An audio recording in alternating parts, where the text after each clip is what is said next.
এই যে বন্ধুরা, ভালোবাসার সকল রকমের গল্প পেতে আমাদের বোম্বে ডায়েরি চ্যানেলটি সাবস্ক্রাইব করে পাশে থাকা বেল আইকনটি বাজিয়ে দিন না প্লিজ। নির্ঝর শুকনো ঢোক গিলে তরির বন্ধ চোখের দিকে তাকালো। মুখটা নিচু করে তরির মুখের কাছাকাছি আনতেই আচমকা তরি ধপ করে চোখ খুলল। নির্ঝরের অনুভূতিগুলো যেন থমকে গেল, সাথে থমকে গেল সে। আবছা অন্ধকারে তার অক্ষি যুগল বড় বড় হয়ে গেল। কয়েক সেকেন্ড পরে নিজেকে উঁচু করে রাখা হাত দুটো ভেঙে পড়তেই তরির বুকের উপর লুটিয়ে পড়ল। তৎক্ষণাৎ তরি দুহাতে ঠেলে তাকে সরিয়ে দিল। এক লাফে বিছানায় উঠে বসে ঘুম জড়ানো কণ্ঠে বলল, কি করছেন কি? নির্ঝর খুব দ্রুত নিজেকে সামলে নিল, কথাও সাজিয়ে নিল। উঠে গিয়ে রুমের লাইট অন করে তরির দিকে এগিয়ে এলো। চিন্তিত কণ্ঠে বলল, তরি, তুমি ঠিক আছো? ঠিক থাকবো না কেন? কি করেছেন আমাকে? ধুর বোকামে, আমি কি করব? তুমি নিজেই আমাকে ভয় পাইয়ে দিয়েছিলে। আচ্ছা, এই রোগটা কি তোমার বহু পুরনো? তরির চোখে মুখে চিন্তার ক্লেশ। সে নির্ঝরের দিকে চেয়ে রইল, মিনমিন করে বলল, কোন রাগের কথা বলছেন আপনি? কি রোগ সেটা আমিও বুঝতে পারছি না। ঘুমের মধ্যে তোমার প্রচণ্ড চিৎকারের শব্দে আমার ঘুম ভেঙে যায়। ড্রয়িং রুমে গিয়ে দেখি তুমি ভয়ে কাঁপাকাঁপি করছো।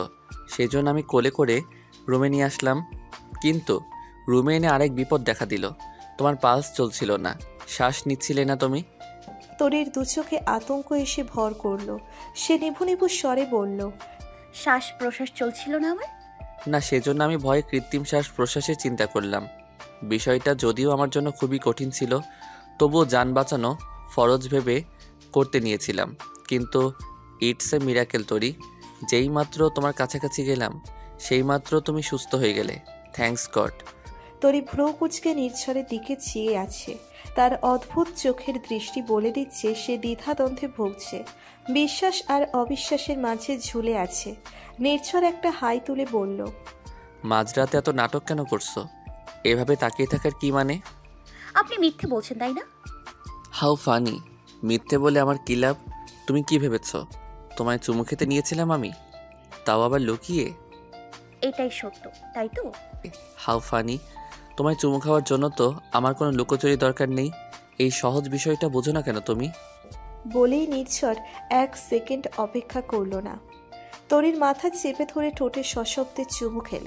3 সেকেন্ডের ব্যবধানে তরির ভিতরে বড় সড় পরিবর্তন ঘটল। বাধা দেওয়ার অবকাশ পেল না। তার আগেই নির্ঝর উঠে দাঁড়িয়েছে। সে বিস্ময় মিশ্রিত চোখে নির্ঝরের দিকে তাকালো, কিন্তু নির্ঝর সম্পূর্ণ স্বাভাবিকভাবে উঠে দাঁড়ালো। তার দিকে ভুলেও তাকালো না। ট্রাউজারের পকেটে হাত গুজে ধীরে সুস্থে বের হয়ে গেল। সেই গমন পথের দিকে চেয়ে থাকতে থাকতে তরির চোখ দুটো ক্রমেই তীক্ষ্ণ হয়ে উঠল। দরজা বাইরে থেকে ভিড়িয়ে দিয়ে এক দৌড়ে সোফায় গিয়ে বসে পড়ল নির্ঝর। বুকের 2 ইঞ্চি নিচে পুরো দস্তুর ঝড় বয়ে যাচ্ছে। আনমনে ডান হাত ঠোঁটে চলে গেল। এক্ষুনি সে কি করলো? এত সাহস কোথায় পেল সে? সে দুগালে হাত রেখে টেনে টেনে শ্বাস নিল। নির্ঝর অফিস থেকে ফিরল সন্ধেবেলা। ড্রয়িং রুমে কাউকে দেখতে না পেয়ে রান্নাঘরে উকি দিল। তার মাকে দেখতে পেল, ডেকচিতে পানি বসিয়েছে।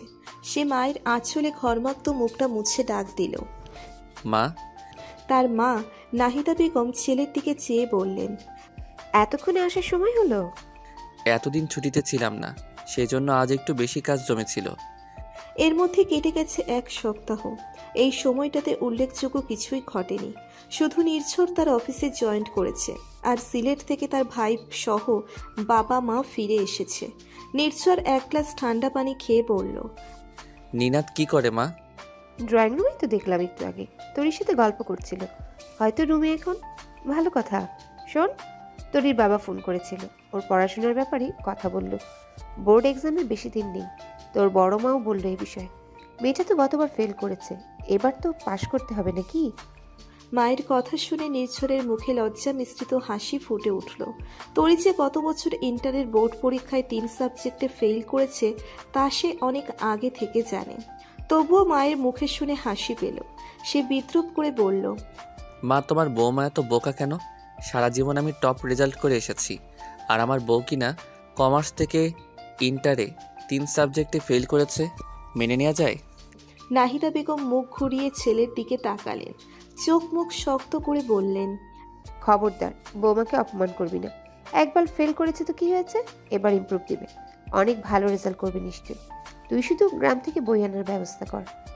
নির্ঝরের মুখে কৃতজ্ঞতার হাসি ফুটে উঠল। কত সহজে তার বাবা মা তরিকে মেনে নিয়েছে। তার বাবা মায়ের এমন সুন্দর মন মানসিকতার জন্যই সে অনেকটা একা একা এত বড় সিদ্ধান্ত নিয়ে ফেলেছে। সে এক পলক দরজা দিয়ে ড্রয়িং রুমে তাকালো।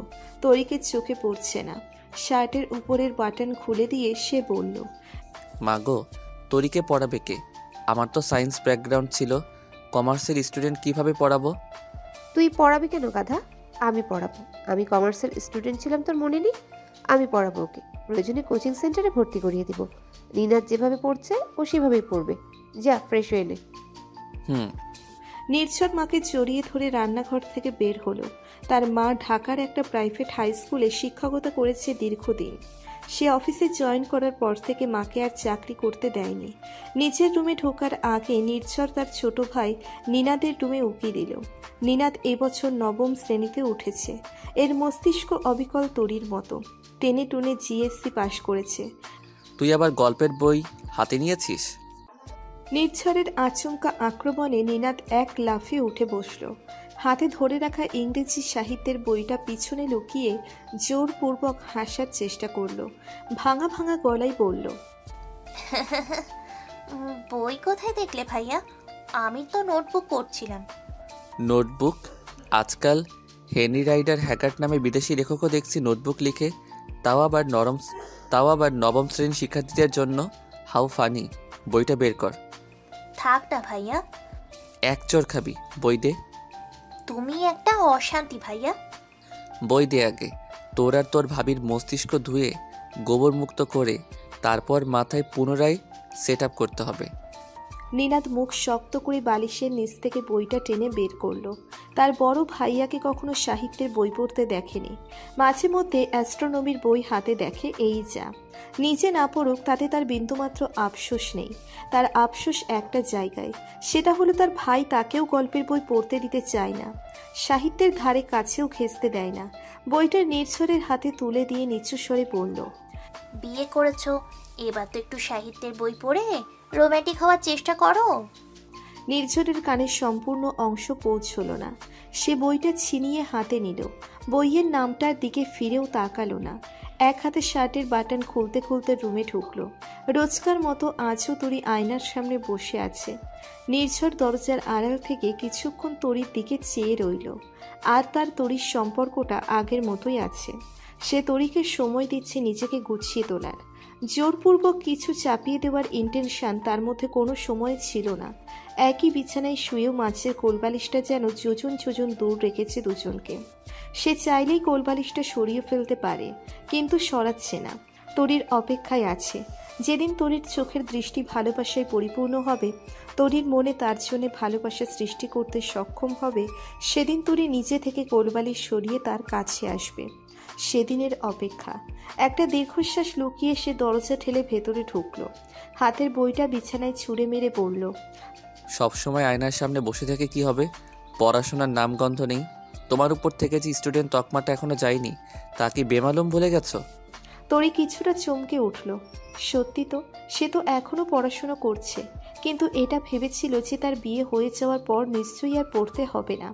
সে উঠে দাঁড়িয়ে নির্ঝরের দিকে তাকালো। নির্ঝরের উন্মুক্ত বুকের কিছু অংশ নজরে পড়তে চোখ সরিয়ে নিল। দিয়ে তাকিয়ে বলল, আমাকে এখনো পড়তে হবে? মানে বিয়ের পরেও? কেন? তুমি বিয়ের পর প্রতিসেবায় নিজেকে বিলীন করে দিয়েছো যে বিয়ের পর পড়তে পারবে না? How funny! দেখুন, কথায় কথায় হাউ ফানি করবেন না। সব জায়গায় মানায় না। ওটা আমার মুদ্রা দোষ। এখন কাজের কথায় আসো। গ্রাম থেকে বই খাতাপত্র আনার ব্যবস্থা করছি। 2-1 দিনের মধ্যে পড়াশোনা শুরু করবে। এবার ফেল করলে কিন্তু ডিভোর্স দিয়ে দিব। অন্যদিকে তাকিয়ে বলল। নির্ঝর কপাল কুঁচকে তরির দিকে তাকালো। তরির মুখের উজ্জ্বলতা তার চোখ এড়ালো না। তরির সেই মুখভঙ্গি লক্ষ্য করে ধীর পায়ে তার দিকে এগিয়ে গেল। হালকা করে তরির সদ্য বিনুনি করা চুল টেনে ধরে কাছে নিয়ে এলো। চোখে চোখ রেখে টেনে টেনে বলল, তারপর তৃতীয়বারের মতো আবার আমিই বিয়ে করব। তৃতীয়বারের মতো কবুল বলার জন্য আমি উদ্গ্রীব হয়ে বসে আছি। তরির ব্যঙ্গাত্মক কথার ভঙ্গি কানে যেতেই নির্ঝর এক হাতে তার কোমর চেপে ধরে আরও একটু কাছে নিয়ে এলো। চোখ সরু করে বলল, হাউ ফানি, কবুল বলবে না মানে? তুমি সহ তোমার 14 গোষ্ঠীকে কবুল বলানোর ক্ষমতা এই নির্ঝর শাহরিয়ার রাখে। তরি রানী, তুমি এখনো আমাকে চিনলে না? So sad. সারুন, আপনার গাদি গন্ধ। গন্ধ? নির্ঝর নিচের শার্ট একবার শুকে তরির গলার কাছে মুখ নিয়ে লম্বা করে শ্বাস টেনে নিল। তরি জমে পাথর হয়ে গেল। নিজেকে ছাড়ানোর জন্য নির্ঝরের বুকে ধাক্কা দিয়ে সরাতে চাইল। নির্ঝর উল্টে হাতটা এক হাতে বুকে চেপে ধরে বলল, তোমার গায়ের গন্ধ থেকে বেশি নয়।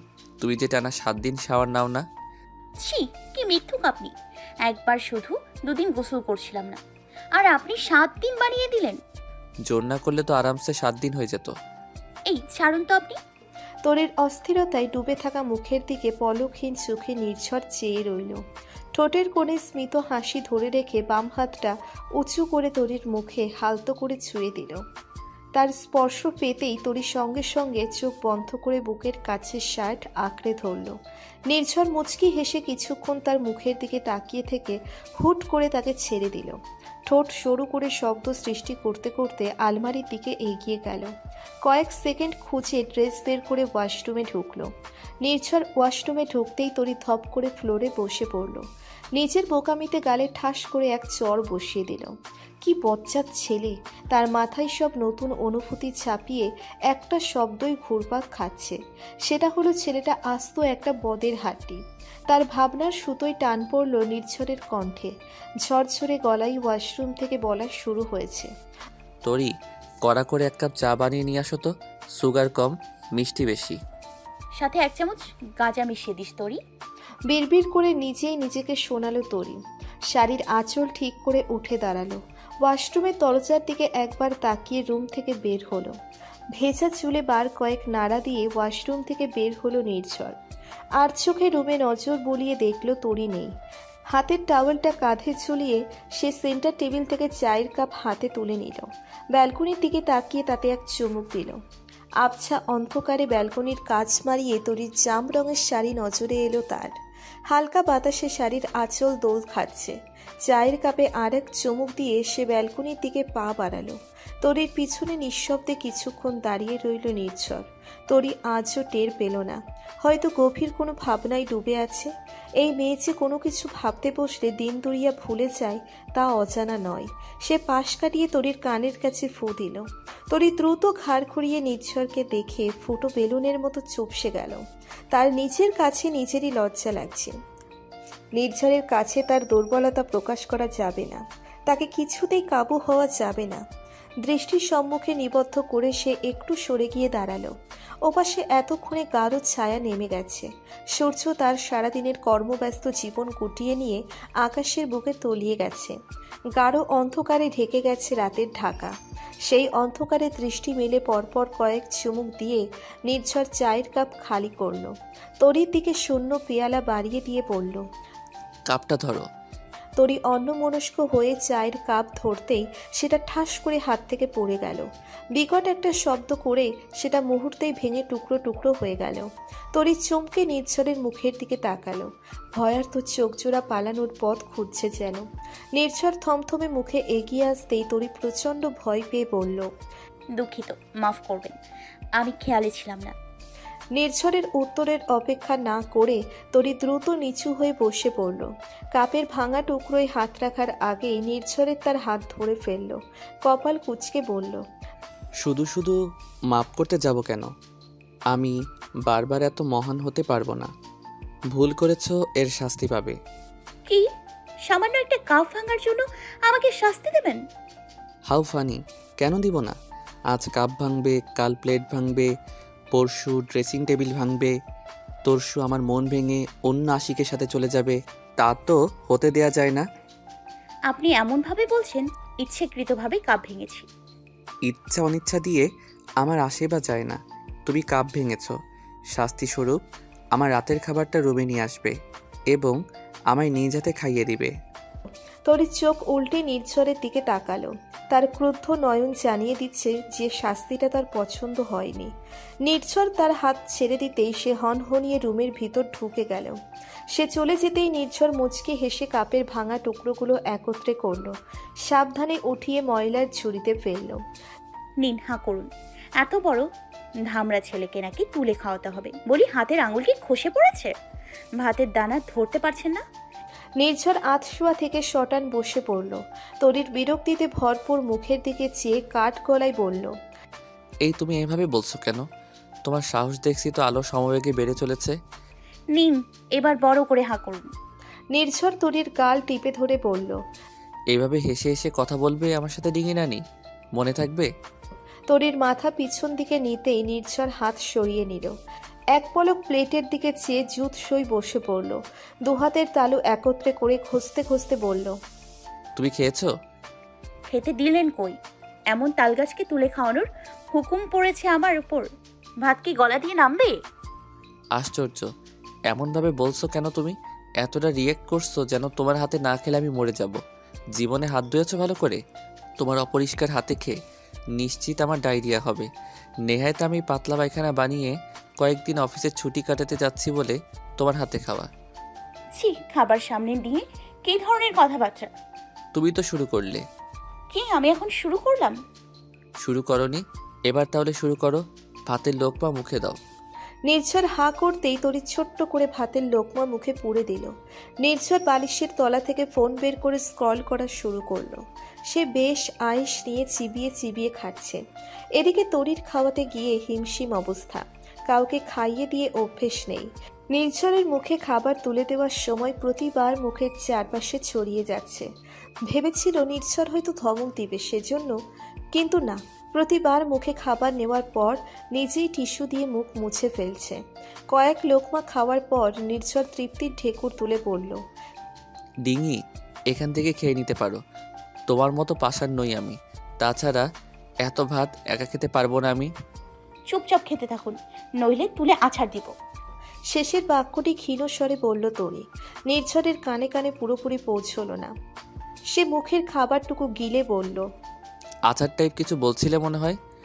তেমন কিছু না, নিজেকে আছাড় দেওয়ার কথা বলছিলাম। তুমি না পারলে আমায় হুকুম করতে পারো, আচার দিয়ে দিব। তরি আর কথা বাড়ালো না, চুপচাপ নির্ঝরের মুখে খাবার তুলে দিল। আরও কয়েক লোকমা খেয়ে নির্ঝর হাত দিয়ে ইশারা করে না করলো। সে আর জোর করলো না, প্লেটটা নামিয়ে রেখে পানির গ্লাস এগিয়ে দিল। নরম সুরে বলল, বলছিলাম কি, অনেকদিন তো হলো, একবার সিলেট থেকে ঘুরে আসলে হয় না? বাবা মাকে অনেকদিন হলো দেখি না, আমার ছোট ভাইকেও দেখি না। নির্ঝর পানি খাওয়ার ফাঁকে ফাঁকে তরির মুখভঙ্গি লক্ষ্য করলো। বড় মায়ের সাথে কথা বলে রেখেছে সে। তরিকে এখনই গ্রামে নিয়ে যাওয়া যাবে না, পুরনো ভূত মাথার চারা দিয়ে উঠতে পারে। তাছাড়া আশিকও নতুন করে বিপদ ডেকে আনতে পারে। পানির গ্লাস নামিয়ে রেখে বলল, আগামীকাল বড় মা সহ তোমার বাবা মা ভাই সবাই ঢাকা আসছে তোমাকে দেখার জন্য। এদের ছাড়া অন্য কাউকে দেখতে চাও? যাকে দেখতে চাইবে তাকেই তোমার চোখের সামনে হাজির করব। শুধু তোমার 2 মাস 27 দিনের ভালোবাসার আশিক ছাড়া। কথায় কথায় আমার আশিক করবেন না। দিনের মধ্যে যতবার আশিকের নাম নেন মনে হয় আশিকের সাথে 2 মাস 27 দিন আমি নয়, আপনি প্রেম করেছেন। আমার রুচি এত থার্ড ক্লাস না। তরি কথার পিঠে কথা খুঁজে পেল না। আপাতত তার মন ভালো হয়ে গেছে এটা ভেবেই যে সবাই আগামীকাল ঢাকা আসছে। সে ড্রেসিং টেবিলের ড্রয়ার থেকে ওষুধপত্রের ব্যাগটা নির্ঝরের পাশে রাখলো। গ্লাসে নতুন করে পানি ঢেলে দিয়ে প্লেট হাতে নিয়ে উঠে দাঁড়ালো। কয়েক পা গিয়ে আবার থেমে গেল। নির্ঝরের দিকে তাকিয়ে প্রসন্ন হেসে বলল, আমার বাবা মা এত ভালো মানুষ কেন? দেখতে হবে না বাবা মাটা কার। এখন চটজলদি ডিনার শেষ করে রুমে আসো তো, আমার মাথা ব্যথা করছে। চুল টেনে দিবে। আগামীকাল একবার ডক্টরের কাছে গিয়ে মাথা সেলাই খুলতে হবে। তরি দরজার দিকে যেতে যেতে বলল, আপনাকে নিশ্চিত ছোটবেলায় কুড়িয়ে নিয়ে এসেছিল। সোফায় বই খাতা গুছিয়ে রেখে তরি লম্বা একটা হাই তুলল। প্রচুর ঘুম ঘুম পাচ্ছে। ড্রয়িং রুমের সদর দরজার উপরে রাখা দেয়াল ঘড়ির দিকে চোখ পড়তেই চমকে উঠল সে। রাত 12টার বেশি বাজে। এত রাত হয়ে গেছে? এক লাফে উঠে রুমের দিকে পা বাড়ালো সে। ডিনারের পর থেকে সে শাশুড়ি মায়ের কাছে পড়াশোনা করেছে। মাঝে আধ ঘন্টার মতো টেলিভিশন দেখেছিল দুজন। তারপর শাশুড়ি মা পড়া দিয়ে গিয়েছিল, সেগুলোই সে এতক্ষণ ভোর বিড়বিড় করে মুখস্থ করছিল। তার বিয়ের সময়সীমা 2 মাসের কাছাকাছি, অথচ মনে হয় না এত দিন হয়ে গেছে। মনে হয় এই তো সেদিন রাত্রের কথা। এই 1.5 মাসে সে একবারও গ্রামে যায়নি। 2বার তার মা বাবা ভাই বেড়াতে এসেছিল, 2বার ফুপা ফুপি এসেছিল। তাছাড়া রোজ সবার সাথে ফোনে কথা হয়। সত্যি বলতে সে গ্রামকে ততটা মিস করে না। ভোরবেলা ঘুম থেকে উঠে পড়তে বসা, দুপুরের দিকে শাশুড়ি মায়ের কাছে পড়া দেওয়া, সন্ধ্যার সময় উকিঝুঁকি মেরে নির্ঝরের অফিস থেকে ফেরার অপেক্ষা করা, নিনাদের সাথে অবসরে লুডো খেলা, আবার রাতের বেলা পড়া শেষ করে ঘুমানো তার নিত্য রুটিন। রাতের পড়াটুকু সে নিজের রুমে বসে শেষ করে। নির্ঝরের হুকুম এটা, সে যতক্ষণ বাসায় থাকবে তার সামনে বসে পড়তে হবে। ব্যাপারটা তার জন্য ভীষণ লজ্জাকর। প্রতিবার নির্ঝরের চোখে চোখ পড়তেই লজ্জায় চুপসে যায় সে। কিছুটা ভয়ে ভয়ে তরি ভেড়ানো দরজা সরিয়ে ভিতরে ঢুকলো। ডিনার শেষে নির্ঝর রুমে তাড়াতাড়ি ফিরতে বলেছিল, অথচ সে কিছুটা ইচ্ছেকৃতভাবেই দেরি করেছে। নির্ঝরের সামনে না পড়ে ড্রয়িং রুমে পড়তে বসেছিল। দরজার ছিটকিনি লাগিয়ে স্বস্তির নিঃশ্বাস ছাড়ল তরি। নির্ঝরকে দেখে মনে হচ্ছে গভীর ঘুমে। লাইট অন রেখেই বিছানার দিকে এগিয়ে এলো সে। নির্ঝর ডান কাত হয়ে শুয়ে আছে। তার ভারী নিঃশ্বাসের শব্দ কেমন নিস্তব্ধতার সুর তুলে যাচ্ছে। তরি নিচু হয়ে নির্ঝরের আঘাতের জায়গাটা পরখ করল। ক্ষত সেরে গেছে। সেলাই দেওয়ার সময় এখান থেকে কিছু চুল কেটে ফেলা হয়েছিল, সেগুলো আবার বড় হয়ে যাচ্ছে। সে সরে দাঁড়ালো, বিছানা ঘুরে নিজের জায়গায় এসে শুয়ে পড়ল। প্রায় তার সমান কোলবালিশটা নির্ঝর আগে থেকে মাঝখানে দিয়ে রেখেছে। নিজের জায়গা উবু হয়ে শুয়ে সে নির্ঝরের দিকে চেয়ে রইল। কি অদ্ভুত মেয়েদের জীবন! সে যে এতগুলো দিন হলো সম্পূর্ণ অপরিচিত একটা বাসায় অপরিচিত মানুষদের সাথে রয়েছে, তবুও বাবা মা কত নিশ্চিন্তে রয়েছে। সর্বোপরি সে অপরিচিত একটা ছেলের সাথে এক রুমে এক বিছানায়। কোলবালিশের উপর দিয়ে নির্ঝরের দিকে এগিয়ে গেল তরি। ঘুমের মধ্যে কি সুন্দর লাগে ছেলেটাকে। এত সুদর্শন একটা ছেলে তার বর, ভেবেই মাঝে মধ্যে লজ্জায় মরে যেতে ইচ্ছে করে তার। সে কিছুদিন হলো লক্ষ্য করেছে, একমাত্র এই মানুষটার কথা মনে হলে তার বুক ধুকপুক ধুকপুক করে। ঠোঁটের কোণে লজ্জা মিশ্রিত হাসি ফুটে ওঠে, শরীরে অন্যরকম শিহরণ বয়ে যায়। কিন্তু সে বুঝতে পারে না এই মানুষটা তাকে পছন্দ করে কিনা, বা আদৌ ভালোবাসে কিনা। সব সময় কেমন ধমকের মধ্যে রাখে। অথচ ফুপি বলেছে এক একজনের ভালোবাসা প্রকাশের ধরন এক এক রকম, তাই বলে ধমকে ধমকে কেউ কারো ভালোবাসা প্রকাশ করে? ডান হাতটা বাড়িয়ে তরি নির্ঝরের গাল স্পর্শ করলো। এই মানুষটার একটুখানি স্পর্শে তার ভিতরে ঝড় বয়ে যায়। রাতের বেলা পড়ানোর ফাঁকে ফাঁকে যতবার নির্ঝরের আঙুলে আঙ্গুল রাখে, ভুলবশত হাতের ছোঁয়া লাগে বা খাতা দেওয়া নেওয়ার সময় হালকা ছুঁয়ে দেয়, তখন তার ভিতরে উলট পালট হয়ে যায়। হৃৎপিণ্ড যেন বুক চিরে বের হয়ে আসতে চায়। কতটা কষ্টে নিজেকে আড়ালে রাখে তা একমাত্র সেই জানে। নির্ঝরের মুখের সর্বত্র হালকা করে ছুঁয়ে দিয়ে চিবুকের কাছে এসে তরির হাতটা থেমে গেল। সামান্য ঝুঁকে নির্ঝরের আরও একটু কাছাকাছি গেল, প্রায় ফিসফিস করে বলল, আপনি এত অমানুষ কেন নির্ঝর শাহরিয়ার? কবে মানুষ হবেন আপনি? আচমকা তরির হাতের উপর নির্ঝর বাম হাতটা রাখলো। তরির পিলে চমকে উঠল। নির্ঝরের দিকে চেয়ে দেখল চোখ বন্ধ। ঘুম জড়ানো কণ্ঠে নির্ঝর বলল, হাউ ফানি! এতগুলো বছর তো মানুষ ছিলাম আমি, আর মানুষ হতে চাই না, এবার বাবা হতে চাই। নির্ঝরের শেষের বাক্যটি কানে যেতে লজ্জায় কুঁকড়ে গেল তরি। মুখ দিয়ে একটা শব্দই বের করলো, সেটা হলো ছি। নির্ঝরের হাতের তলা থেকে ডান হাতটা এক টানে সরিয়ে নিল। ঝটপট নিজের জায়গায় শুয়ে কম্বল টেনে সম্পূর্ণ মুখ ঢেকে ফেলল। কি অসভ্য মানুষ! কিছু মুহূর্ত কেটে গেল, কিন্তু ওপাশ একদম নিশ্চুপ। তরির কপাল কুঁচকে গেল। নির্ঝর কি আবার ঘুমিয়ে পড়েছে? ঘুমিয়ে ঘুমিয়ে বাবা হবে? সে একটানে মুখের উপর থেকে কম্বল সরালো, মাথা উঁচু করে নির্ঝরের দিকে চেয়ে ফোঁস করে নিঃশ্বাস ছাড়ল। নির্ঝর আগের মতো নির্বিকারভাবে ঘুমোচ্ছে। তবে কি এতক্ষণ ঘুমের মধ্যে কথা বলল? হয়তো। ধপাস করে আবার নিচের জায়গায় শুয়ে পড়ল তরি। বিড়বিড় করে নির্ঝরকে বকাঝকা করতে করতে চোখ বন্ধ করল। ওয়াশরুম থেকে বের হয়ে তরিকে ডাকলো নির্ঝর। এখনো বেঘুরে ঘুমোচ্ছে তরি। মাথার ভেজা চুলগুলো মুছে এসে বিছানার দিকে এগিয়ে এলো। তরি বাচ্চাদের মতো পা ভাঁজ করে গুটি গুটি হয়ে শুয়ে আছে। তরির ঘুমানোর প্রতিটি ভঙ্গি নির্ঝরের মুখস্থ। কতক্ষণ পর পর তরি কাত ঘুরে ঘুমের মধ্যে কতবার নড়াচড়া করে সব মুখস্থ তার। বিগত দিনগুলোতে রাত জেগে মন্ত্রমুগ্ধের মতো এইসব দেখে যাচ্ছে। তরি যেন তার এক হাত দূরে সযত্নে সাজিয়ে রাখা কোনো ফুলের বাগান, যে বাগান শুধু দেখার অধিকার আছে, ছুঁয়ে দেওয়ার অধিকার নেই। অধিকার নেই ভালোবেসে বুক পাঁজরে পিষে ফেলার। তরি, এই তরি। ক্ষীণ স্বরে ডাকলো নির্ঝর। তার ডাকে কপাল কুঁচকে গেল তরির, কিন্তু কোনো নড়চড় করল না। তরির গায়ের কম্বলটা হালকা করে টান দিয়ে নির্ঝর আবার ডাকলো। তরি বিরক্ত নিয়ে ঘুম চড়ানো কণ্ঠে বলল, ঘুমোতে দিন তো, রাতে ঘুম হয়নি। তরি উঠে পড়তে বসো। পারবো না। তরি উঠে পড়ো, চর খাবে কিন্তু। তরি পিটপিট করে চোখ খুলল, আবার বন্ধ করে ভালো মতো নিজেকে কম্বলে পেঁচিয়ে ফেলল। টেনে টেনে বলল, আপনি এমন করেন কেন? একটু তো ঘুমোচ্ছি। আপনার মাথার উপর উঠে তো আর নাচছি না। মাথার উপরে উঠে নাচতে চাইলে নাচতে পারো, কিন্তু ঘুমাতে পারবে না। চুপচাপ সরে যান তো প্লিজ। নির্ঝর একটা নিঃশ্বাস ফেলল। তরির বোর্ড পরীক্ষা দোরগোড়ায়, বেশি দিন নেই আর। গতবারের মতো এবার ফেইল করলে তো অবস্থা বেগতিক হয়ে যাবে। তাছাড়া এবার তার মা অনেক আগ্রহ নিয়ে পড়াচ্ছে। সেও ক্লান্ত হয়ে অফিস থেকে ফেরার পর আবার তরিকে সময় দিচ্ছে, জোর জবরদস্তি করে পড়াচ্ছে। ভালো রেজাল্ট করতে হবে তো।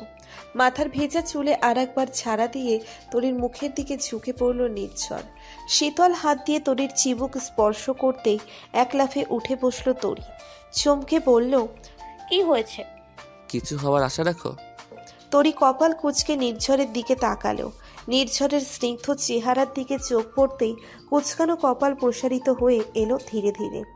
চোখে এসে ভর করলো একরাশ মুগ্ধতা। কিছুক্ষণ এক দৃষ্টিতে চেয়ে রইল। ফ্রেশ হয়ে পড়তে বসো, সকালবেলার পড়া স্মরণে থাকে। নির্ঝরের কণ্ঠে সদ্বিদ ফিরে পায় তরি। ঘোর কাটাতে ব্যস্ত হয়ে পড়ে ওড়না খুঁজতে। দিন 20 হলেও সে শাড়ি পরা বাদ রেখেছে। শাশুড়ির কথাই 3 পিস পরে। নির্ঝর উঠে দাঁড়িয়েছে। বালিশের তলা থেকে ওড়না টেনে বের করে গায়ে জড়ালো তরি। হতাশ সুরে বলল, রাতে অনেক দেরিতে ঘুমিয়েছিলাম আমি। তরি ঘুম জড়ানো প্রতিটি কথা নির্ঝরের বুকে গিয়ে বিঁধছে। কেমন মাতাল করা কণ্ঠ, কাছে ডাকার অস্পষ্ট আহ্বান, কেমন সম্মোহিত সে কণ্ঠ। নির্ঝর দ্রুত তরির সামনে থেকে সরে গেল। নিজেকে নিয়ে ব্যস্ত হয়ে পড়ল।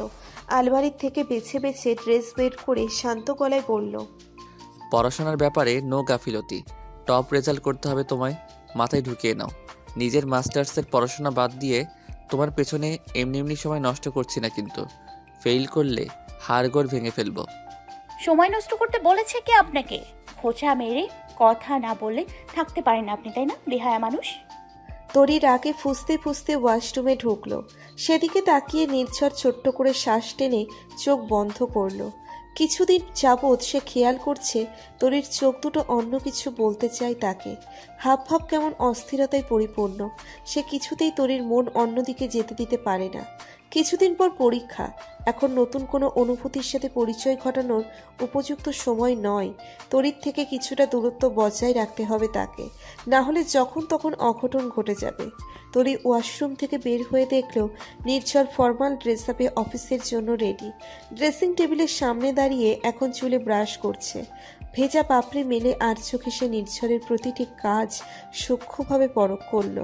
রাগ পড়ে গিয়ে ঠোঁটে অস্পষ্ট হাসির রেখা ফুটে উঠল। তার চাহনিরত অবস্থায় হঠাৎ করে নির্ঝর পেছন ঘুরে তাকালো। তরির চোখ দুটো স্ফীত হলো। সে চোখ সরানোর অবকাশ পেল না। নির্ঝর হালকা পায়ে তার দিকে এগিয়ে এলো।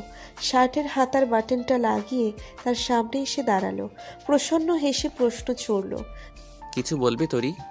তরির গলা শুকিয়ে এলো। এক মন বলল, সামনের এই সুদর্শন পুরুষটিকে তোর অনেক কিছু বলার আছে। প্রায় সঙ্গে সঙ্গে আর এক মন প্রতিবাদ করে উঠল, কিচ্ছু বলার নেই, মুখ খুলবি তো ধরা পড়ে যাবে চিরদিনের জন্য। দ্বিতীয় মনের গতিবিধি অনুসরণ করে তরি মুখ খুলল না, শুধু মাথা ডানে বায়ে নাড়িয়ে বুঝল তার কিছু বলার নেই। তার চোখ আটকে গেল নির্ঝরের ভরার ঠোঁটে। ঠোঁটের কোণে সবসময় স্মিত হাসি ঝুলে থাকে। তার দৃষ্টি অনুসরণ করে নির্ঝরের হাসি বিস্তৃত হলো। চট করে নিচের ডান হাতটা তরির মাথায় স্পর্শ করলো। বার কয়েক মাথায় হাত বুলিয়ে বলল, মন দিয়ে পড়ালেখা করবে সারাদিন, সময় মতো খাবার খেয়ে নিও। আমি সন্ধ্যায় ফিরবো, আসি। তরির উত্তরের অপেক্ষা না করে নির্ঝর ঘুরে দাঁড়ালো। সেন্টার টেবিল থেকে ফাইলটা হাতে তুলে আর এক পলক আয়নায় নিজেকে দেখে শব্দহীন পদধ্বনি তুলে দরজার দিকে এগিয়ে চলল। তরির বুকের ভিতর কোথায় যেন জ্বলে পুড়ে গেল। চোখের মণিতে পানির অস্তিত্ব টের পেল। ইচ্ছে করলো এক দৌড়ে গিয়ে নির্ঝরকে পেছন থেকে জাপটে ধরতে। সে কি দৌড়বে? মানুষটাকে জড়িয়ে ধরে বলবে, আপনি যতক্ষণ বাসায় থাকেন না আমি বড্ড অভাববোধ করি আপনার। আপনি আশেপাশে থাকলে, কাছাকাছি আসলে নাম না জানা হাজারো অনুভূতিতে ভেসে যাই আমি। এমন কেন হয় আমার? ভেড়ানো দরজার পাল্লায় হাত দেওয়ার আগেই নির্ঝরের কানে ধূপধাপ পা ফেলার শব্দ এলো। অদৃশ্য দৃষ্টি দিয়ে সে যেন পিছনের দৃশ্যটা সম্পূর্ণ দেখতে পেল। বুকের ভিতর ধক করে উঠল তার। দ্রুত ঘুরে দাঁড়িয়ে ডান হাত সামনে শটান করে অস্ফুট স্বরে বলল, স্টপ দেয়ার। নির্ঝরের এক হাত সামনে এসে তরি দাঁড়িয়ে পড়ল। অদ্ভুত কোমল দৃষ্টিতে নির্ঝরের বাড়িয়ে রাখা হাতের দিকে নিষ্পলক চেয়ে রইল। নির্ঝর হাতটা গুটিয়ে নিয়ে বিরক্তির স্বরে বলল, লাফালাফি করছো কেন? তরির দৃষ্টি মেঝেতে নিবদ্ধ। সে যে নির্ঝরকে একটু জড়িয়ে ধরতে চেয়েছিল তা কি নির্ঝর বুঝে গেছে? বুঝতে পারলে বাধা দিচ্ছে কেন? এর একটাই উত্তর, নির্ঝর তাকে ভালোবাসে না। এই অমোঘ সত্যিটা আবিষ্কার করতে পেরে মুহূর্তেই তার ভিতরটা বিষাদে ভরে গেল। দৃষ্টি নত করে বলল, আপনি চান? আমি এমনিতেই যাব, কিন্তু তুমি ঠান্ডা মাথায় শুনে নাও। আমি যাওয়ার পর নাস্তা করে মনোযোগ দিয়ে পড়তে বসবে। তরি শ্বাস টেনে নিজেকে ধাতস্থ করল। গলার স্বরে কাঠিন্য ঢেলে বলল, ও নিয়ে আপনাকে ভাবতে হবে না। ভাবতে হবে না মানে? আমি যাওয়ার পর আবার লাফালাফি করবে? তা তো হতে দেওয়া যায় না। তোরই কান খুলে শুনে রাখো, তোমায় ভালো একটা রেজাল্ট করতে হবে, না হলে কপালে অনেক দুঃখ আছে। আপনি কি আমার রেজাল্ট ধুয়ে পানি খাবেন? রেজাল্ট ধুয়ে যদি পানি বের হয় তাহলে আমি সেই পানিও খাবো, কিন্তু তোমাকে রেজাল্ট ভালো করতে হবে, মানে করতে হবে। নির্ঝর ঘুরে দাঁড়ালো। দরজার ছিটকিনের দিকে তাকিয়ে হঠাৎ গলার স্বর উঁচু করে বলল, তোমার ন্যূনতম সেন্সটুকু নেই তোরই। আমি ঢাকার পাবলিক ইউনিভার্সিটির স্টুডেন্ট, মাস্টার্সে অধ্যয়নরত, সাথে ফরেন অ্যাম্বাসিতে জব করছি। আর তুমি এখনো পর্যন্ত কলেজ পাশ করে উঠতে পারোনি। বোঝো না তুমি আমাদের মধ্যকার গ্যাপটা? এতক্ষণে তরির চোখ ফেটে জল গড়িয়ে বলল, দাঁতে দাঁত চেপে বলল, আপনার পা ধরে ঝুলে পড়েছিলাম যে আমায় বিয়ে করুন। না, ওটা করনি তুমি। ওই একটা জায়গা আমার উইক পয়েন্ট। ভেবেছিলাম তোমায় পড়াশোনা শিখিয়ে আমাদের মধ্যকার শূন্যস্থান পূরণ করে ফেলবো, কিন্তু তুমি তো তুমি। নির্ঝর আর এক মুহূর্ত অপেক্ষা করল না। দরজা সরিয়ে বাইরে বের হয়ে গেল। নির্ঝর বের হয়ে যেতেই তরির রুমের ছিটকিনি লাগিয়ে দিল। ফ্লোরে বসে কিছুক্ষণ অঝোর ধারায় কান্না করলো। ভেবেছিল কোথায় একটু ঘর সংসার করবে, কিন্তু নির্ঝর তো তাকে খোঁটা দিয়ে গেল। সে যে পড়াশোনায় সব দিক দিয়ে তার থেকে অনেক পিছিয়ে, তার চোখে আঙ্গুল দিয়ে বুঝিয়ে দিয়ে গেল। অপমানে তরির কান্না দ্বিগুণ বেড়ে গেল। কাঁদতে কাঁদতে বলল, শয়তান জাহান্নামী ছেলে, ইন্টারে তোর থেকে ভালো রেজাল্ট না করলে আমি জীবনে ভাত খাবো না। অফিস শেষে নির্ঝর বাসায় ফিরল না। ফুটপাত ধরে হাঁটতে লাগলো। মন ভালো নেই তার। সকালবেলা একটু বেশি রুডলি ব্যবহার করা হয়েছে তরির সাথে। তরির কাছে পার্সোনাল ফোনও দেয়নি যার সাহায্যে খোঁজ নেবে। সকাল থেকে তার মাথার মধ্যে সারাক্ষণ একটা জিনিস ঘুরছে, তরি ঠিক আছে তো? একটা সেকেন্ডের জন্য মেয়েটার ভাবনা থেকে মুক্তি মেলে না। সন্ধ্যা নেমে গেছে অনেক আগে। চারিদিকে রং বেরঙের আলো জ্বলে উঠেছে। ঝিরিঝিরি বাতাস থাকা সত্ত্বেও কেমন যেন গুমোট আবহাওয়া, সাথে ভ্যাপসা গরম। নির্ঝর শার্টের ইন খুলে ফেলল। হাতা ফোল্ড করে বুকের কাছে দুটো বাটন খুলে দিল। মাথার চুলগুলো একবার নেড়ে চেড়ে আবার হাঁটায় মনোযোগ দিল। হেঁটে অফিস থেকে একটু দূরের কফি শপে ঢুকল সে। ক্লান্ত শরীর ও মন দুটোই একটু সামলে নেওয়া দরকার। সামনের কয়েক টেবিল অতিক্রম করতেই কর্নারের দিকে একটা টেবিল চোখ গেল তার। মোটামুটি স্বাস্থ্যের একটা মেয়ে বসে আছে। যত দ্রুত সম্ভব এখান থেকে বের হতে হবে। সে ঘুরে দাঁড়িয়ে কয়েক পা এগোতে মেয়েলি একটা সুর তার নাক নাম ধরে ডেকে উঠল। চোখ বন্ধ করে মনে মনে কয়েকটা গালি দিয়ে সে ঘুরে দাঁড়ালো। জোরপূর্বক গম্ভীর মুখে টেবিলটার দিকে এগিয়ে গেল। মেয়েটি অত্যন্ত খুশি হয়ে হাত নেড়ে বলল, hi Nirjhar, what a present surprise. Nirjhar তেমন আগ্রহ পেল না। মেয়েটি তার অফিসে কাজ করে, টিকিট ম্যানেজিং অফিসার। একটু গায়ে পড়া স্বভাবের, একটু নয় অনেক বেশি। এই যে আকস্মিক দেখা হওয়ার মতো বিব্রত অবস্থাটা মেয়েটার জন্য প্লেজেন্ট সারপ্রাইজ হলেও তার জন্য সেটা মোটেও প্লেজেন্ট না। চেয়ার টেনে বসে পড়ল নির্ঝর। ফোঁস করে একটা নিঃশ্বাস ছেড়ে বলল, হ্যালো মিস। তাসপিয়া, তাসপিয়া নাম আমার, ভুলে গেছেন? মনে রাখিনি কোনো দিন, ভোলার প্রশ্নই আসে না। নির্ঝরের গা ছাড়া কথায় তাসপিয়ার মুখ কালো হয়ে গেল। নির্ঝরের এমন আচরণের সাথে পূর্ব পরিচিত বলে তেমন গায়ে মাখল না। কফির কাপে একটা চুমুক দিয়ে হাস্যোজ্জ্বল মুখে বলল, কিছু অর্ডার করুন। তার প্রয়োজন হবে না, আমাকে উঠতে হবে এখন মিস। আমার বউ অনবরত ফোন করছে। বউ? আপনি বিয়ে করেছেন? এত অবাক হচ্ছেন কেন? আমি কি বিয়ে করতে পারি না? আমাকে কি ভিন গ্রহের প্রাণী মনে হয়? আমার উপর কি বিয়ে নাজায়েজ? নাকি ভেবেছিলেন আমি কখনো বউ পাবো না? নির্ঝর উঠে দাঁড়ালো। তাসপিয়া অগোছালো দৃষ্টি মেলে কোনো রকমে বলল, আপনি বিয়ে করেছেন অথচ অফিসের কাউকে জানাননি কেন? অফিসে জয়েন করার সময় তো কারোর সাথে চুক্তিবদ্ধ হইনি যে আমি বিয়ে করলে সবাইকে জানাতে হবে। ভালো থাকেন মিস, আমি যাই এখন। বুঝতেই পারছেন বউকে জমের মতো ভয় পাই। ছেলে হলে আমার ব্যাপারটা বুঝতেন। আসি। নির্ঝর হাত ছেড়ে তাসপিয়ার থেকে বিদায় নিল। বড় বড় পা ফেলে কফি শপের বাইরে এলো। কিছু দূর এগিয়ে রিকশায় উঠে স্বস্তির নিঃশ্বাস ফেলল। ফোনের লক প্যাটার্ন খুলতে তরির ঘুমন্ত মুখের ছবি ভেসে উঠল। ছবিটা জীবন ভাইয়ার বিয়ের আগের রাতে লুকিয়ে তুলেছিল। ঠোঁটের কোণে হাসি ঝুলিয়ে মুগ্ধ নয়নে চেয়ে রইল জুম করা ছবিটার দিকে। এই একটা মুখ দেখে কখনো ক্লান্তি আসে না। বারবার, হাজারবার প্রতিটা সেকেন্ড দেখতে ইচ্ছে করে। নির্ঝর বাসায় ফিরল রাত 9টার পর। ডোরবেল বাজতেই দরজা খুললেন তার মা। উদ্বিগ্ন স্বরে বললেন, আজ এত দেরি করলি কেন? ভার্সিটির এক ফ্রেন্ডের সাথে দেখা হয়েছিল মা, কথা বলতে বলতে দেরি হয়ে গেল। ভাত দাও তো মা এখন। শুধু হাতটা ধুয়ে ডাইনিংয়ে বসে পড়ল নির্ঝর। এক ফাঁকে জেনে নিল সবার ডিনার শেষ। তার মানে তরিও খেয়েছে। আর চোখে সে বার কয়েক নিজের রুমের দিকে তাকালো। খাবার বেড়ে দিতে দিতে নাহিদা বেগম বললেন, তরিকে বকাঝকা করেছিস পড়ার জন্যে?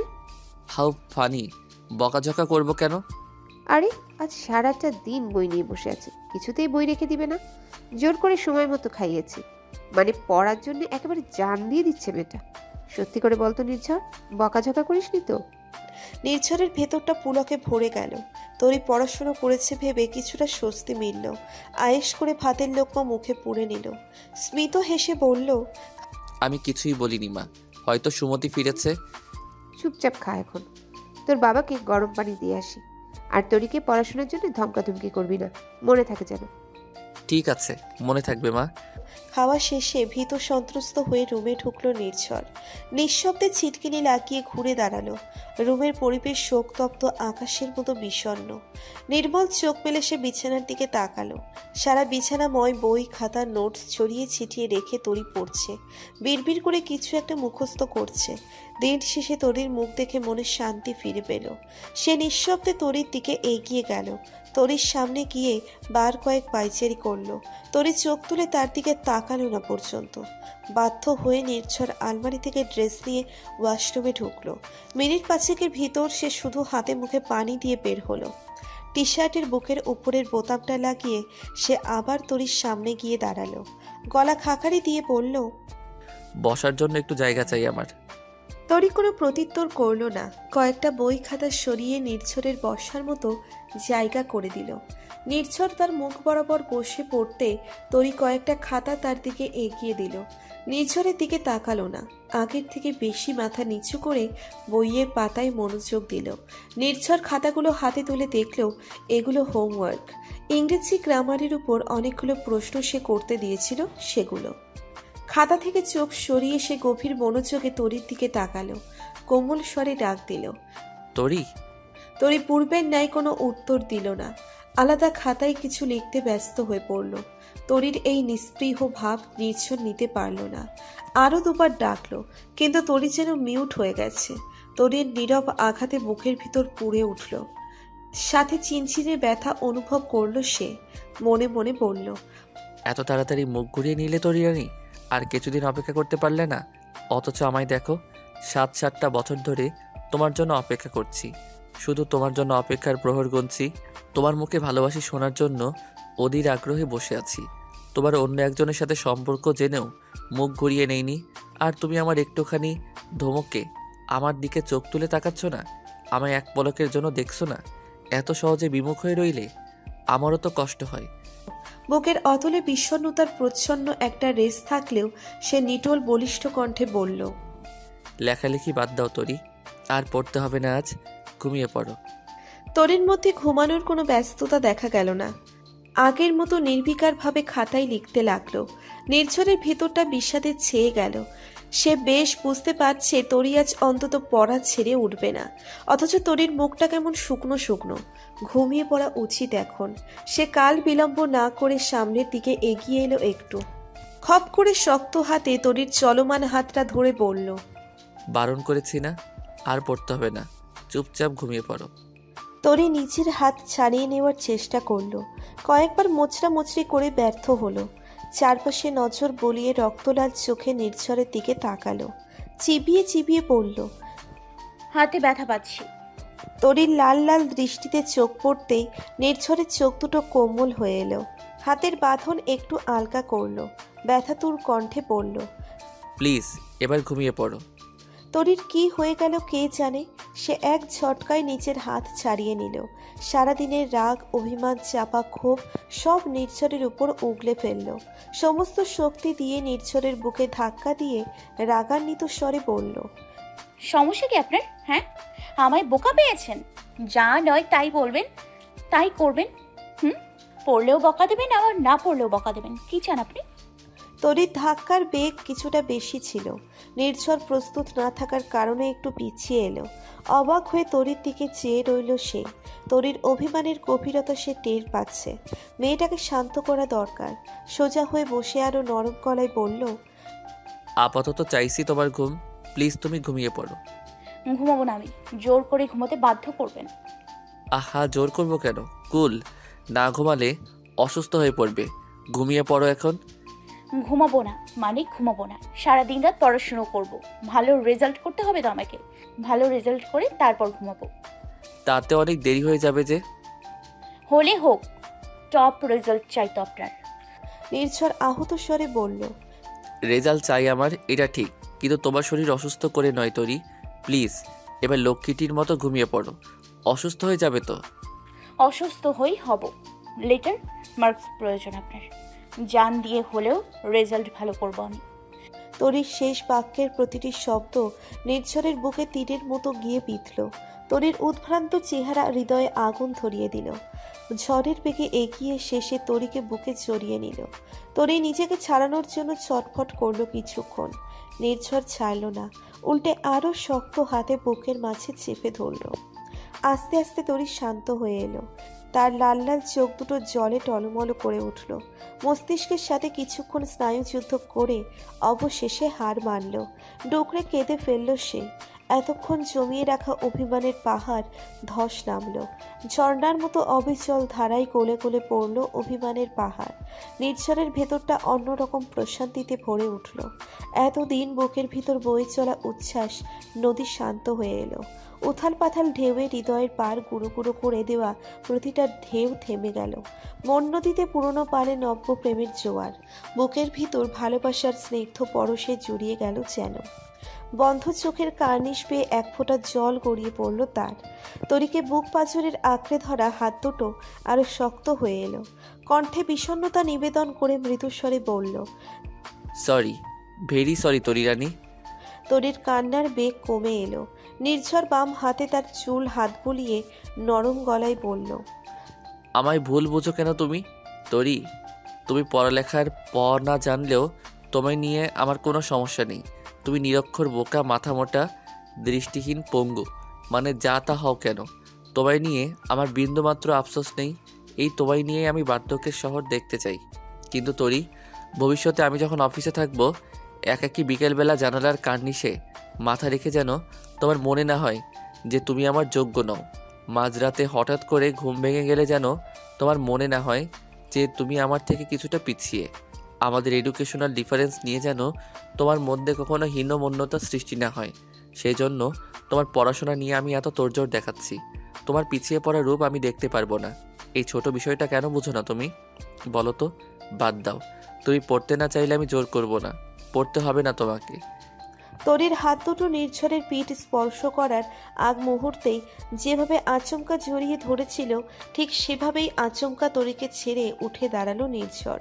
তরি মাথা নিচু করে ওড়নার এক অংশ টেনে নাক ঝেড়ে মুছল।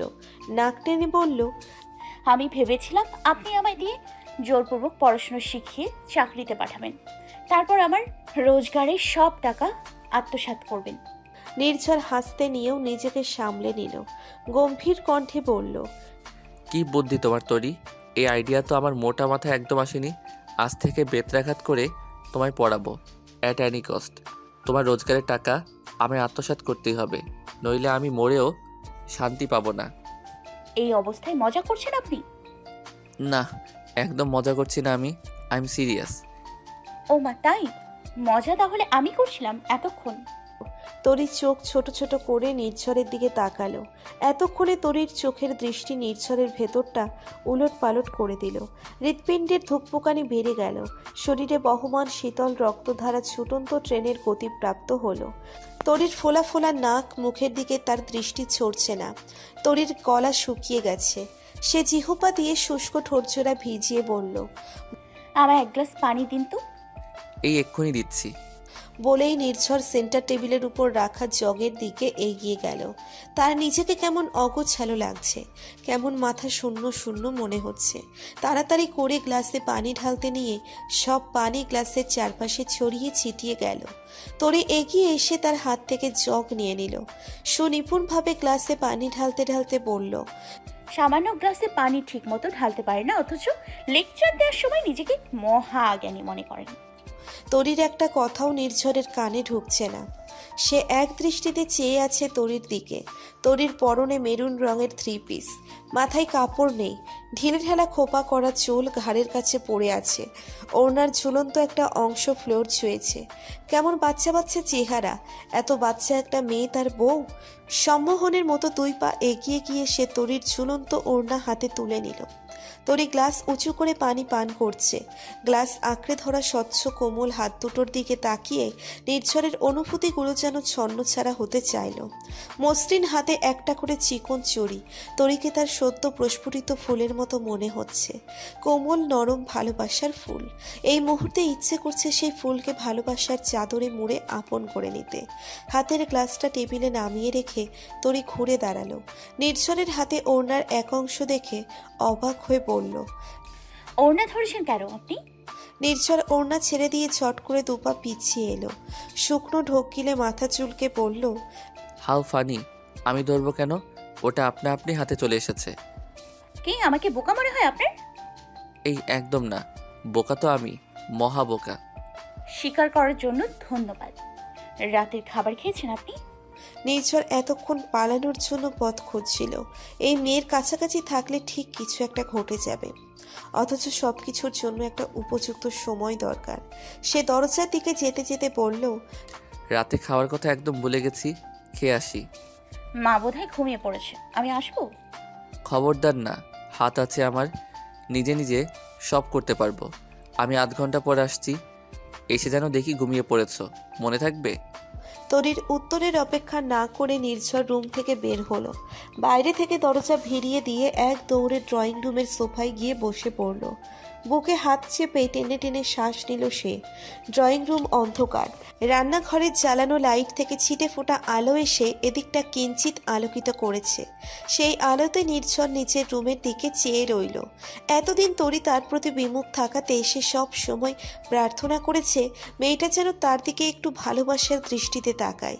কিন্তু এই মেয়ের প্রেমপূর্ণ একটু দৃষ্টি তার জন্য তো মৃত্যু সম। এই চোখে নিশ্চিত তার মরণ হবে, নিশ্চিত। লম্বা একটা হাই তুলে চায়ের কাপে গরম পানি ঢাললেন শফিকুর রহমান। প্যাকেট থেকে 2টি টি ব্যাগ, 1.5 চামচ দুধের গুঁড়ো আর সুগার কিউব দিয়ে নাড়া শুরু করলেন। চায়ের কাপে টুংটাং আওয়াজ তুলে দ্বিতীয় দফায় হাই তুললেন তিনি। একটু পর চায়ের কাপে ছোট্ট করে চুমুক দিয়ে দেখলেন সব ঠিকঠাক আছে। তিনি তৃতীয় দফায় হাই তুলে চায়ের কাপ হাতে ড্রয়িং রুমের দিকে পা বাড়ালেন। ঘুমো ঘুমো চোখে সোফার দিকে এগিয়ে গেলেন তিনি। অন্ধকারের আন্দাজ করে সোফায় বসতেই কেউ ক্যাক করে উঠল। ভয় পেয়ে উঠতে নিতেই গরম চা চলকে হাতে পড়ল কিছুটা। তিনি সেদিকে মনোযোগ না দিয়ে চেঁচিয়ে বললেন, কে কে রে? নির্ঝরের চোখ ডলে বাবার দিকে তাকালো, বিরক্তি নিয়ে বলল, বাবা, তুমি কি পৃথিবীতে আর কোথাও জায়গা পাওনি? ঠিক আমার পেটের উপর এসে বসতে হবে? নির্ঝরের কণ্ঠ শুনে শফিকুর রহমান ভড়কে গেলেন। মাঝরাতে নির্ঝর রুমের বাইরে কেন? সোফায় ঘুমোচ্ছে? তিনি দ্রুত এগিয়ে গিয়ে ড্রয়িং রুমের লাইট অন করলেন। ফের নির্ঝরের দিকে এগিয়ে এসে বললেন, ইচ্ছে করছে গরম চা তোর মাথায় ঢালি। এত রাতে এখানে কি করছিস? বৌমা রুম থেকে বের করে দিয়েছে নাকি? How funny! আমার রুম থেকে আমাকে কে বের করবে? তাহলে রাত 1:30টার সময় আমাকে ভয় দেখানোর জন্য যথোপযুক্ত কারণ খুঁজে পাচ্ছিস না? কি, রাত 1:30 বাজে? শফিকুর রহমান নির্ঝরের বিস্ময় মিশ্রিত মুখের দিকে এক নজর চেয়ে সোফায় বসলেন। চায়ের কাপে চুমুক দিয়ে বললেন, এত রাতে এখানে ঘুমাচ্ছিলি কেন? টেলিভিশন দেখতে দেখতে ঘুমিয়ে পড়েছিলাম। তাই? ঘুমিয়ে পড়লে টেলিভিশন বন্ধ করলো কে? ভূত তো নয়, রাইট? নির্ঝর হাল ছেড়ে দিল। তার ওকালতি করা বাবার কাছে হার মানতে বাধ্য সে। বাবার রুটিন তার মুখস্থ। মাঝরাতে চা পান করে এখন তিনি স্টাডি রুমে বইয়ের পাতায় মুখ গুজবেন। সে বিনয়ের সাথে বলল, বাবা, আমি আসছি, প্রচুর ঘুম পাচ্ছে। হাই তুলে নির্ঝর রুমের দিকে পা বাড়ালো। আর চোখে বাবার দিকে তাকিয়ে দেখল তিনি মিটিমিটি হাসছেন। বাবা কি সত্যিই ভেবেছে যে তরি তাকে রুম থেকে বের করে দিয়েছে? ওফ গড! ভেড়ানো দরজা সরিয়ে ভিতরে ঢুকলো নির্ঝর। রুমের ছিটকিনি লাগিয়ে বিছানার দিকে তাকাতেই তার ঘুম উবে গেল। নির্ঝরের। তরি অগোছলভাবে শুয়ে আছে। বই খাতা সব এখনো বিছানা জুড়ে ছড়ানো ছিটানো। মোটা একটা নোটবুকের উপর মাথা রেখে কাছুমাছু হয়ে ঘুমিয়ে পড়েছে। ডান হাতে এখনো একটা খাতা ধরে রাখা। ধীর পায়ে এগিয়ে গেল নির্ঝর। তরির দিকে ঝুঁকে কিছুক্ষণ মাথায় হাত বুলিয়ে দিল।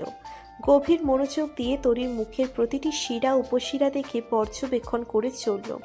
একটু পর মুচকি হেসে উঠে দাঁড়ালো সে। বিছানা জুড়ে থাকা বই খাতাগুলো একত্রে গুছিয়ে ফেলল। অল্প অল্প করে সেগুলো তরির পড়ার টেবিলে রেখে এলো। বিছানার চাদর টান টান করে বালিশগুলো ঠিকঠাক জায়গায় রেখে এসে তরির নিকট এলো। আলতো করে তাকে কোলে তুলে জায়গা মতো শুইয়ে দিল। মাথার নিচে গলা পর্যন্ত কম্বল টেনে দিয়ে তরির পাশে বসে পড়ল।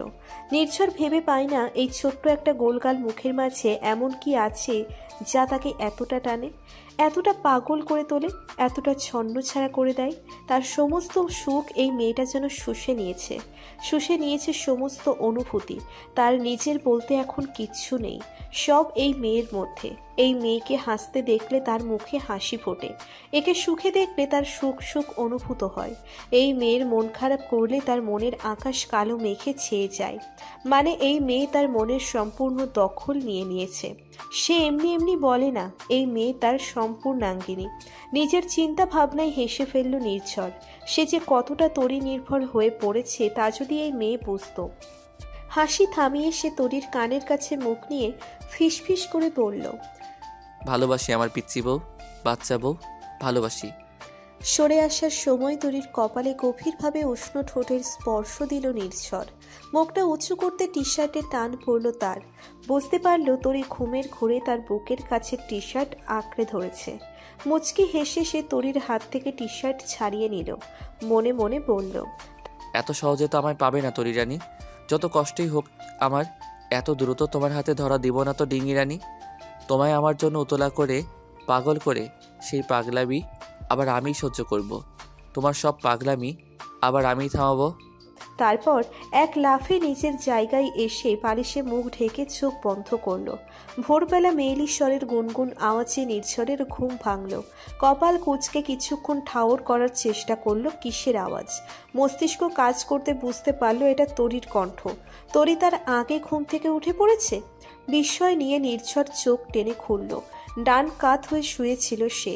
চোখ খুলতেই সরাসরি তরির মুখ আবিষ্কার করলো। তরি বিছানায় বই হাতে বসে আছে, গায়ে পাতলা কম্বল পেঁচিয়ে ঢুলে ঢুলে পড়ছে। ডান হাত দিয়ে মাঝে মধ্যে বইয়ের পাতা উল্টাচ্ছে। নির্ঝরের কাছে তরির এই দৃশ্য বিরল। অবাক হয়ে সে তরির দিকে চেয়ে রইল। একটু পর মাথা ঘুরিয়ে দেওয়াল ঘড়ির দিকে তাকালো। 5টা বাজতে এখনো 7 মিনিট বাকি। বালিশে হেলান দিয়ে উঠে বসলো সে। তরির দিকে চেয়ে বলল, এত ভোরবেলা উঠেছ কেন তুমি? পাগল হয়ে গেছো? পাগল হয়েছে কিনা সেটা আমায় জিজ্ঞেস করেন কেন? পাগল কি কখনো বুঝতে পারে যে সে পাগল হয়েছে? তরির উত্তরে নির্ঝর ভ্যাবাচাকা খেয়ে গেল। এক পলক তার দিকে চেয়ে তরি নড়ে চড়ে আবার পড়ায় মনোযোগ দিল। নির্ঝর চুপচাপ বিছানা ছেড়ে উঠে পড়ল। হাই তুলে বলল, কিছু খেয়েছো? কুদানি। নির্ঝর আর দেরি করল না, দরজা খুলে বাইরে বের হলো। রান্নাঘরের দিকে যাওয়ার সময় খেয়াল করলো মায়ের রুমে আলো জ্বলছে, হয়তো নামাজ পড়ার জন্য উঠেছে। সে নিঃশব্দে চুলা জ্বালিয়ে পানি গরম করতে দিল। ডেকচিতে পানি টকবক করে ফুটছে। নির্ঝরের সেদিকে খেয়াল নেই। সে দেয়ালে হেলান দিয়ে ঝিমুচ্ছে। পেছন থেকে পুরুষালী কণ্ঠে কেউ বলে উঠল, 1 কাপ বেশি করে চা বানাতো। নির্ঝর চমকে বলল, বাবা? হ্যাঁ বল, শুনছি। নির্ঝর পেছন ঘুরে ফোঁস করে নিঃশ্বাস ছাড়ল। তার বাবা পেছনে দাঁড়িয়ে আছে। দাঁড়িয়ে দাঁড়িয়ে গভীর মনোযোগ দিয়ে নোটবুকে কিছু লেখার চেষ্টা করছে। সে বুকে ফু দিয়ে কাঁদো কাঁদো স্বরে বলল, বাবা গো, হঠাৎ হঠাৎ উদয় হয়ে প্লিজ আমায় ভয় পাইয়ে দিবে না। এমনিতেই হার্ট দুর্বল আমার। আমারও দুর্বল হার্ট, আর কি। তাড়াতাড়ি 1 কাপ চা দে। নির্ঝর গরম পানিতে সব দিয়ে কিছুক্ষণ অপেক্ষা করলো। একটু পর চায়ের কাপে ঢালতে ঢালতে বলল, তুমি এখন চা খাবে? ঘুমাবে না? সারা রাত তো জেগেই পার করলে, এখন অন্তত একটু ঘুমাও। আমি তো এখন ঘুমাবো। চা তোর মায়ের জন্য, নামাজ পড়ে চা খাবে। আমার উপর চা বানানোর হুকুম পড়েছে, সেজন্য রান্নাঘরে আসছিলাম। ভাগ্যিস তুই আগে ভাগে থেকে বানিয়েছিলি। কিন্তু তুই এত সকালে কার জন্য চা বানাস? বৌমার জন্য নাকি? তোমার বৌমার জন্য চা বানাবো আমি? How funny! সবাই তোমার মতো বউকে ভয় পায় না বাবা, নিজের জন্য চা বানাচ্ছি আমি। শফিকুর রহমান নির্ঝরের দিকে চেয়ে অদ্ভুতভাবে হাসল। এগিয়ে এসে দুটো কাপের মধ্যে একটা চায়ের কাপ হাতে উঠিয়ে চলে গেল। মিনিট 10 পর একটা ট্রেতে 1 কাপ চা, কয়েকটা টোস্ট বিস্কুট আর 1 টুকরো ড্রাই কেক নিয়ে নির্ঝর রুমে ঢুকলো। তরির পাশে চেয়ার টেনে সেখানে রেখে দিল। আবার পাশ কাটিয়ে বিছানায় ফিরে পড়ল।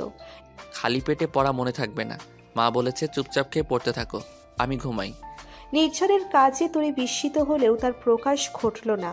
অত্যন্ত স্বাভাবিকভাবে সে চায়ের কাপ হাতে তুলে চুমুক দিল।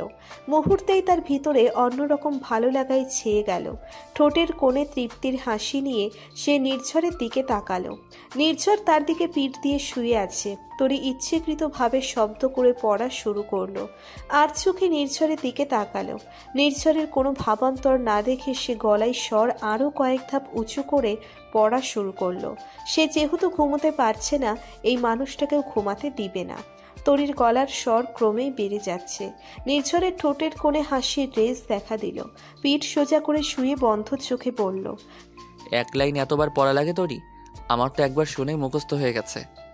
আপনি কি বলতে চাইছেন? আমার ব্রেন ভালো না? আমার পড়া মুখস্থ করতে অনেক সময় লাগে? How funny! আমি এসব কখন বললাম? তুমি নিজেই তো বলছো। কি বলেছি আমি? তেমন কিছু না। Any marriage carried out below the age of 18 years blah blah is called early marriage. এই লাইনটা 12 বার বলেছ।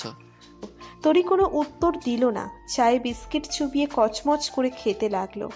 নির্ঝর হঠাৎ চোখ খুলে বলল, আমি বাসায় থাকলে তুমি ম্যাক্সিমাম সময় আর্লি ম্যারেজ প্যারাগ্রাফ নিয়ে বসে থাকো কেন? নাকি আমি বোঝাতে চাও যে আর্লি ম্যারেজ করে আমি গর্হিত অপরাধ করেছি? অথবা এটা ধরে নিব যে একটা প্যারাগ্রাফ মুখস্থ করতে তোমার 1 বছর লেগে যায়? তরি অসহায় চোখে নির্ঝরের দিকে তাকালো। কিছুক্ষণ পর মিনমিন করে বলল, এই প্যারাগ্রাফটা কেন জানি মুখস্থ হচ্ছে না। 2-4 লাইন মুখস্থ করার পর আবার ভুলে যাই, কিছুতেই মনে থাকে না। ওটা আসবে না, বাদ দিয়ে দাও, মুখস্থ করতে হবে না। আমি ড্যাম শিওর ওটা আসবে না। কি করে বুঝলেন ওটা আসবে না? আরে যেটা তুমি পারবে না সেটা আসবে না। এই নির্দোষ শাড়িয়ার বলে রাখলো, মিলিয়ে নিও। তরি হাল ছেড়ে দিল। এর সাথে বেহুদা কথা বলে সময় শুধু নষ্ট। সে চুপচাপ ইংরেজি রেখে অন্য বই বের করলো। মিনিট 20 পর তরি নির্ঝরের দিকে তাকালো। নির্ঝরের নিঃশ্বাস ভারী হয়ে এসেছে, আবার ঘুমিয়ে পড়েছে হয়তো। সে লেখা থামিয়ে হঠাৎ আগ্রহ নিয়ে বলল, আমি ভালো রেজাল্ট করলে কি ভালো উপহার দেবেন? তরি ভেবেছিল নির্ঝর উত্তর দিবে না, কিন্তু নির্ঝর মুখ খুলল। ঘুমের ঘোরে কিনা জানা নেই। নির্ঝর বন্ধ চোখে অস্পষ্ট সুর তুলে বলল, কি উপহার চাই তোমার? তরি মুখটা একটু এগিয়ে নিল নির্ঝরের দিকে, ক্ষীণ স্বরে বলল, আপনাকে, নির্ঝর শাহরিয়ারকে। বলার সঙ্গে সঙ্গে লজ্জায় কুঁকড়ে গেল সে। চটপট সোজা হয়ে নিজের জায়গায় বসে মাথা নত করে নিজেকে গুটিয়ে নিল। ধরপড় করা বুক নিয়ে প্রতীক্ষায় রইল নির্ঝরের উত্তরের। কিছুটা সময় কেটে গেল, কিন্তু ওপাশ থেকে কোনো উত্তর এলো না। তরির চোখে মুখে এসে দুঃখ ভর করল। ব্যথিত মন নিয়ে সে নির্ঝরের দিকে তাকালো। নির্ঝর আগের মতো বেঘুরে ঘুমুচ্ছে, নেতিয়ে পড়া লতার মতো। তার বাণী এতক্ষণ বলা কথার কোনো শব্দই সে শুনতে পায়নি। মুহূর্তেই তীব্র মন খারাপ এসে আষ্টে পৃষ্ঠে জড়িয়ে ধরল তাকে। বুকের ভেতর নীল নীল ব্যথা ক্রমশ ছড়িয়ে পড়ল। ব্যথা তোর মনটাকে শান্ত করার ব্যর্থ চেষ্টা চালিয়ে গেল। তারপর থমথমে মুখ নিয়ে সে আবার বইয়ের দিকে তাকালো। তরির যদি অপর পাশের মানুষটার মন পড়ার ক্ষমতা থাকতো, বা ভেতরে কি চলছে তা বোঝার ক্ষমতা থাকতো, তাহলে তার মুখে হাসি ফুটে উঠত। দিব্যি টের পেত যে নির্বিকারভাবে শুয়ে থাকা মানুষটার বুকে ইতিমধ্যেই সে ঝড় তুলে দিয়েছে। তার এই একটি কথা যেন অথৈ সাগরে এক টুকরো ভেলা হয়ে বাঁচিয়ে রাখার দায়িত্ব নিয়েছে। অকুল পাথারে তার অসুস্থ মনটা সেই ভেলায় চড়ে পরম সুখে ভেসে চলেছে। ঘুমের ঘোরে ভালোবাসার জোয়ারে সে দিকবিদিক জ্ঞান শূন্য হয়ে ভেসে চলেছে, দূর থেকে বহু দূরে, বহু দূরে।